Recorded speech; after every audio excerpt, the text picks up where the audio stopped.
Hello friend, how are you? Welcome to Tripan Study Center. Today we are going to do the chapter Political Science and highlighting each and every point of it. Let's see what is our topic today. A non-traditional concept of security. That's important here. Non-traditional concept of security.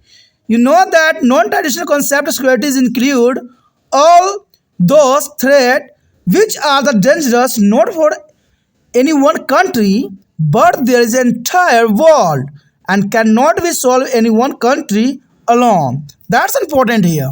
There is a dangerous for the all country. There is a no solutions is here. Any one country is alone. That is here. In what there is such a dangerous are dangerous for the entire human race.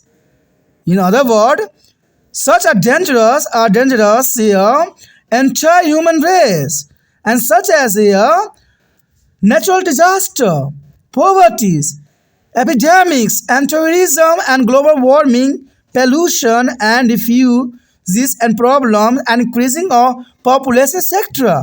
This is not about thing one country solve this problem. There is solved by there is a alone. That's important, and that is a here such as the natural disaster, poverty, epidemics, terrorism, global warming, pollution, and refugee problem, and increasing of population, etc. There is a non-traditional concept of security here.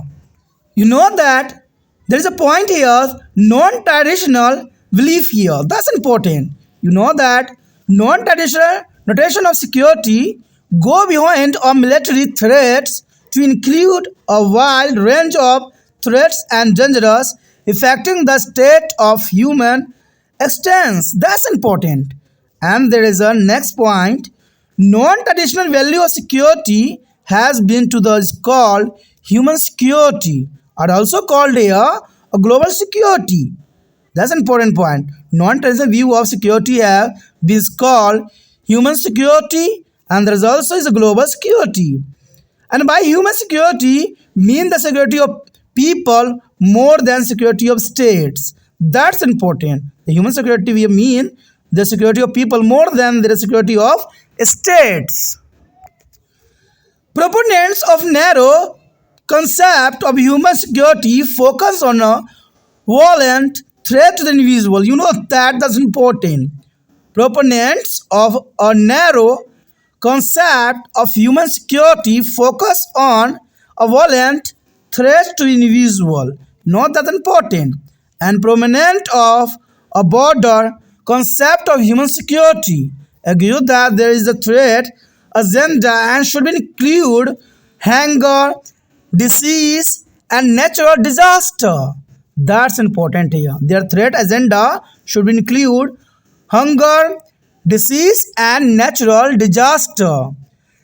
The idea of global security emerged in the 1990s in the response to the global nature of threats such as global warming, AIDS, and so on.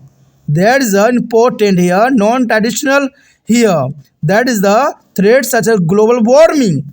Global warming issue the whole world, and also the AIDS, and so on there. That's important.